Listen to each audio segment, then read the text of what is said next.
What if the feeling of fading away is not an ending, but a signal from your deepest self? And what if that signal is the most important one you'll ever receive?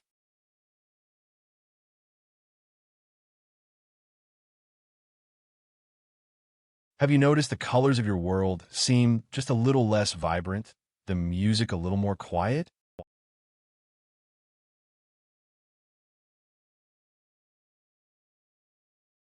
This isn't depression, not in the way we've been taught to understand it. This is something else entirely. This is the beginning of a profound transformation, and what you do next will define everything. We exist in a culture obsessed with constant motion, with curated happiness, and with the performance of having it all together. In this grand theater, the person who starts to disconnect from the script is seen as lost or broken. But what if that disinterest is not a flaw, but a feature? A message from your soul that the path you're on no longer leads to you. Your emptiness is not a void, but a sacred clearing. The great psychologist Carl Jung understood this process intimately. He saw that before a new self can be born, the old one must first be dismantled. This message is for those wandering in the quiet space between who they were and who they are becoming. For those who feel something familiar dying inside, while something new and unknown struggles to take its first breath. You are standing at an invisible threshold, and crossing it will change everything. You can't pinpoint the exact moment it began. You just wake up one day and realize the world feels different. The conversations that used to energize you now feel like empty echoes in a large room. And then the quiet, terrifying question surfaces from the depths. What is wrong with me? On the surface, it appears you are losing your spark, your joy, your very self. But beneath the surface, in a place words can't easily reach, a profound shift is occurring. You're being recalibrated. Your soul is tuning to a new frequency, but you're still hearing the static of the old station. This feels like emptiness, but it's not sadness. It feels like distance, but it's not apathy. This is the initial stage of your awakening. Your lack of interest is your inner self demanding authenticity. Jung called this the nigredo, the dark night of the soul, a crucial phase of individuation, the journey toward wholeness. The path to your true self rarely begins with a flash of light. It almost always begins in the quiet, confusing dark. Because before you can find who you are, you must lose who you are not. Imagine a garden that has been left untended for years. It's overgrown with weeds, crowded with plants that no longer bloom. To restore it, you cannot simply add more. You must first clear the space. You pull the weeds, you prune the dead branches. And in that newly cleared earth, you find fertile ground. That is what is happening within you. The emptiness you feel is not a curse. It is a necessary preparation. Your psyche is pulling out the weeds of old identities, of borrowed dreams, of expired attachments. You're not falling apart. You're being prepared. And this is the crucial sign. You begin to lose connection with everything that is out of alignment with the person you are destined to become. Yet, we are conditioned to fear this process. Our society prizes consistency above all. The person who changes is seen as unreliable. The person without a fixed goal is viewed as drifting. But is every crisis a sickness? Or could it be a sacred initiation? Perhaps you are currently crossing a frontier, leaving an old map behind without yet holding a new one. And that is perfectly okay. It is okay to not have the answers. It is okay to sit in the not knowing. True wisdom often lies in allowing the internal reorganization to happen without your conscious interference. Your unconscious mind knows a path your waking self cannot yet see. When the unconscious begins to guide the process, the ego feels threatened. It screams that you are losing control. But perhaps that is precisely what is needed, to stop trying to control, to stop pretending you still love what suffocates you, to stop squeezing into a life that is 2 sizes too small. Yes, it is frightening.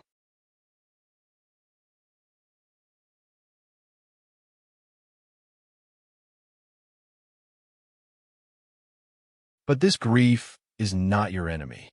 It is the compost for what is to come. The philosopher Lao Tzu wrote, "When I let go of what I am, I become what I might be." You are not lost. You're simply shedding an old skin so a truer one can emerge. So the next time you think, "Nothing moves me anymore," pause. Remember, this may not be a crisis. It may be your soul's first act of rebellion. You're not breaking. You're being broken open. And what emerges will be more truly you than anything before. But there is something more perilous than this transformation, the state of stagnation. That silent, desperate place of being constantly busy but never at peace, of always seeking but never finding. This happens when we try to change our external circumstances without first rebuilding the internal architecture that supports our entire being. Real change begins not with doing more, but with allowing the old foundations to crumble. Because sometimes things must fall apart so the truth can finally find a way in. There's a process rooted in ancient wisdom and modern psychology for aligning your thoughts with a clear purpose. It helps ordinary people move from internal chaos to a life of presence and direction. Even if you can't name it, something within you is already shifting.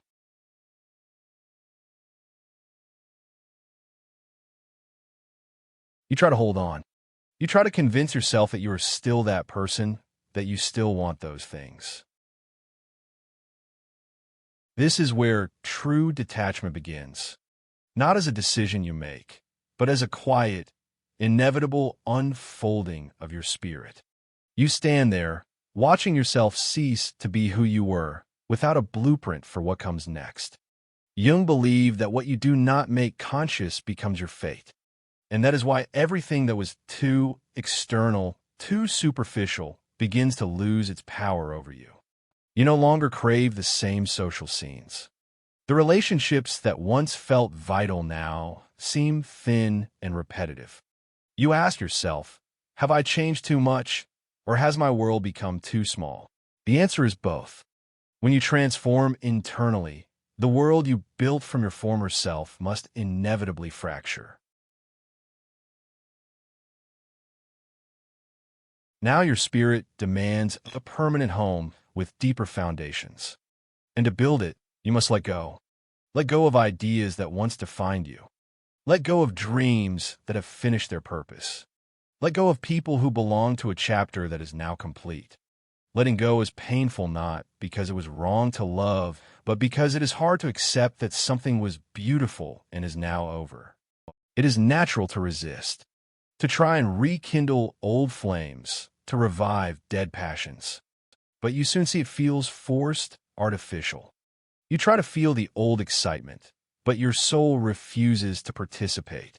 There's a profound sadness here because you start to understand that detachment is an act of immense bravery.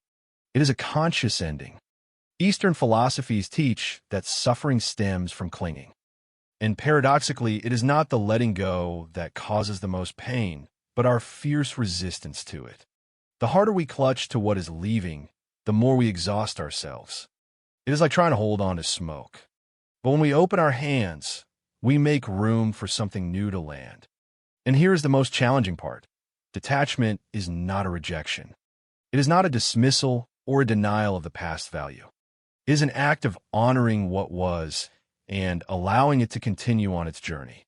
It is watching a leaf float down a river, knowing its time on your branch has ended. And that is all right. Some people and experiences are meant to be teachers, not lifelong companions. This detachment also turns inward. You begin to notice parts of your own personality that no longer fit. The persona you built to be liked, to fit in, to survive begins to crack. And behind it, you find a face you may not fully recognize, but it is real and it is tired of performing. This stage, however painful, is holy. Because in that scorched earth of your inner world, true freedom is seated. The freedom to stop forcing friendships, to stop pretending to enjoy what you don't, to stop justifying your evolution to anyone. You owe no allegiance to your past selves. They brought you here, but they cannot journey further with you. Jung was certain that the soul always knows its destination, even when the ego is disoriented. And right now, your soul is guiding you toward a more authentic existence. But to get there, it requires you to release all that no longer resonates with your essential frequency. And yes, you will feel alone, because detachment is not just spiritual, it is social. As you change, distances will appear. Some people will depart. Others will accuse you of becoming someone else. You'll have to learn to endure being misunderstood. But in the quiet of that solitude, a new clarity will dawn. You are not losing yourself. You're finding yourself. It takes profound maturity to realize that release is also an act of love. Love for your own truth. Love for the freedom that comes from being genuine, even when it costs you old companions and cherished dreams. Detachment is simply creating space for what is meant for you. And the new can only arrive when the old has vacated. So if you feel yourself drifting away from your old life, perhaps it is because you are finally navigating back to your true self. There's a type of silence that can be alarming. A deep, internal quiet that is not the absence of noise, but the absence of striving. You wake up, but feel no urgent pull. The days unfold like blank canvases, and your old motivations seem like a faint rumor. And the inevitable question arises, am I depressed? It is a valid question, but it may not have the answer you expect. We live in an age quick to pathologize. Every emotional state gets a label, a pill, a solution. But sometimes what looks like a breakdown is the breakdown of the false self. That is why it feels like your world is collapsing, because it is, not in a clinical sense, but in a spiritual one. What you are experiencing may not be depression, but an awakening. Yes, awakening can wear the mask of sadness. It can feel like exhaustion. It can be mistaken for emptiness. But at its core, there's a crucial, subtle difference. Awakening contains a current.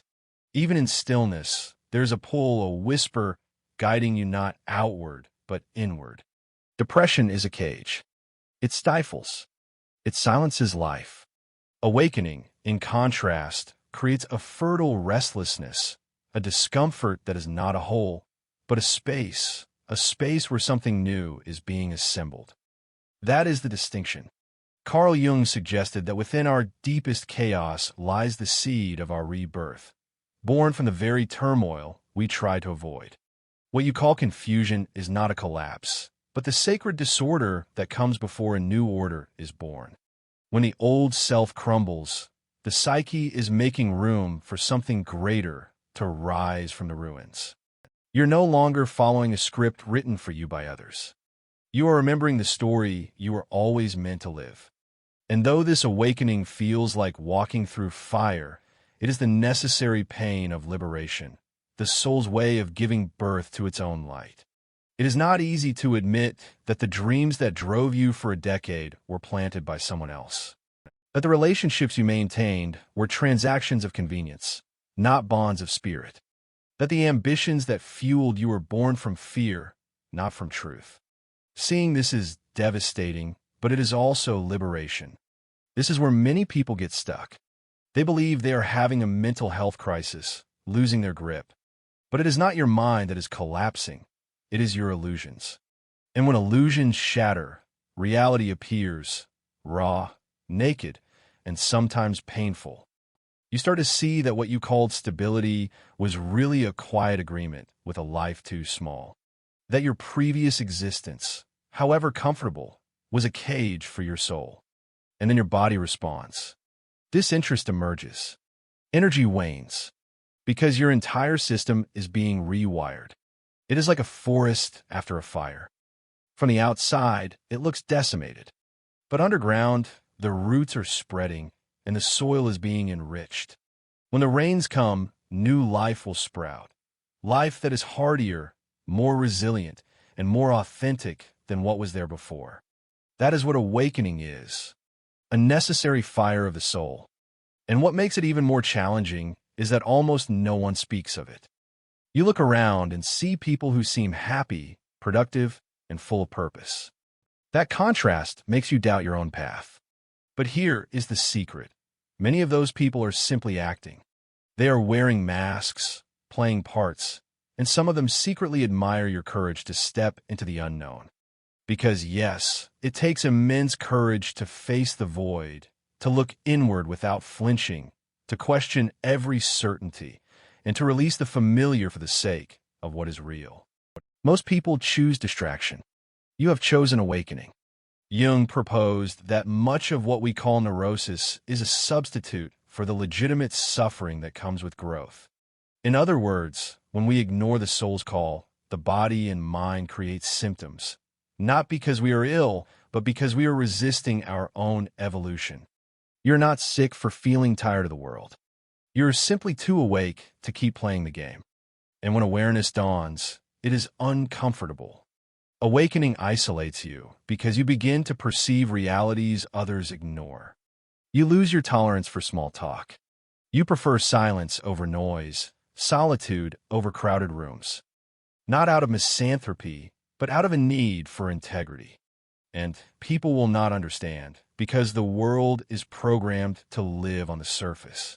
But you're diving into the depths. And in that deep dive, you will discover something that cannot be given or taken away. You will find your essence. So, if you feel as though you've lost interest in everything, breathe. Do not run. Do not try to fix it. Do not rush to fill the space. Move through it. Because on the other side of this emptiness, you will not find your old self. You will meet a version of you that has never been allowed to exist. And perhaps that unborn version of you is exactly what the world has been waiting for.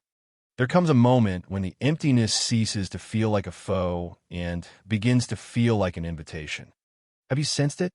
That almost imperceptible shift when the absence stops aching and starts to feel like a wide-open space. When the silence that once felt like a prison becomes a sanctuary, a blank page, a field of pure potential. It is in that moment that something new stirs within you. It does not arrive with trumpets or dramatic proclamations. It comes as a gentle nudge, a quiet curiosity leading you toward unexplored territories, even before you understand why. A sudden pull to learn a new skill, a desire to feel the earth beneath your feet, a newfound discomfort in situations that once felt normal. You don't know its origin. You only feel its tug. Know this, it is not random. It is life calling from the most authentic place inside you. Jung taught that what we resist persists, but what we embrace transforms us.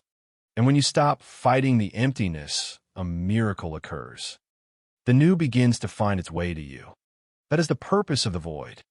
It prepares the ground. What felt like a loss was merely the clearing away of clutter to make room for what truly belongs. It is like trying to paint a masterpiece on a canvas already covered in old, faded images. First, you must clear the surface, prime it anew. Only then can you create your true work. And that is what is happening within you right now. You are becoming someone who can no longer tolerate the inauthentic, who can no longer live to meet external expectations. You are starting to seek the essential, even if you cannot yet give it a name. Maybe for the first time in your life, you are truly learning to listen to the whispers of your own soul. The world will still pressure you to hurry. People will still ask, "Why are you so quiet? So different?" And you might simply reply, "I am listening to a new song, and it is the truth." That song is the sound of your soul rearranging itself. Your values are taking root. Your spirit is asking for its freedom. Not the freedom to do more, but the freedom to be more real, more present, more whole. This is the most silent and powerful revolution there is, the birth of a new consciousness. And make no mistake, it requires courage. Courage to say no to your former lives. Courage to endure the uncertainty of not yet knowing your new shape. Courage to remain in the quiet while the world screams for your attention. But there is a profound beauty in this process, because each day, a new piece of you is revealed. A subtle insight, a moment of unexpected clarity, a calm determination to follow a path that makes sense to no one but you. You're not behind schedule. You're being called forward. And that call, though quiet, is impossible to ignore because it speaks of a homecoming. Not to a place, not to a group, but to yourself. You're coming home. And perhaps now, the void no longer feels terrifying. It feels sacred. It is a reminder that you are still alive, that something profound within you is finally finding the room to grow. So do not rush to fill it.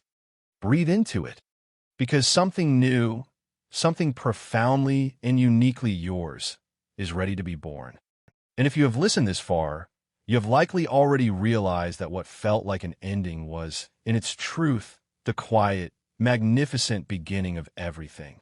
Losing your connection to the world can feel like a terrifying freefall. I understand. But what if it is the most honest way your soul has of declaring, I will no longer just exist. I am ready to live. Do not rush this metamorphosis. Honor the quiet space. It is holy. Remember this, you are not crumbling. You are breaking open to bloom from within. I recall a specific evening, one that is etched in my memory. Perhaps you have known a night like this. It was late. The world outside was utterly still, but my mind was a storm of unanswerable questions. Why does nothing move me the way it used to? What part of me have I left behind? Am I becoming a stranger to my own life? That night, I didn't need solutions. I didn't need someone to tell me how to feel better. I just needed to hear that this experience was valid, that the emptiness was not a failure, but a necessary, sacred ground. If this message has found that quiet, questioning place within you, then it has served its purpose. Because this channel, Winds of Thought, is not a performance. It is a sanctuary, a place of refuge for those who are tired of pretending to be okay and are ready to discover the profound strength in being authentic. If these words met you where you are, I invite you to share in the comments. Tell me, even in a single phrase, what old version of yourself are you finally releasing? And what new possibility do you feel stirring within? And if you're not yet subscribed, perhaps now is the moment. Not out of duty, but because this might be the one space where your transformation is not seen as a problem to be solved, but as a courage to be celebrated. Please like this video, share it with someone who might need to hear it, and subscribe to Winds of Thought. Or simply sit with what you felt. That is enough. And if you feel the call to go deeper, the videos you see now on your screen did not appear by chance. One of them may hold a key to a door you didn't even know was waiting to be unlocked. Go gently. Something within you is beginning to flower.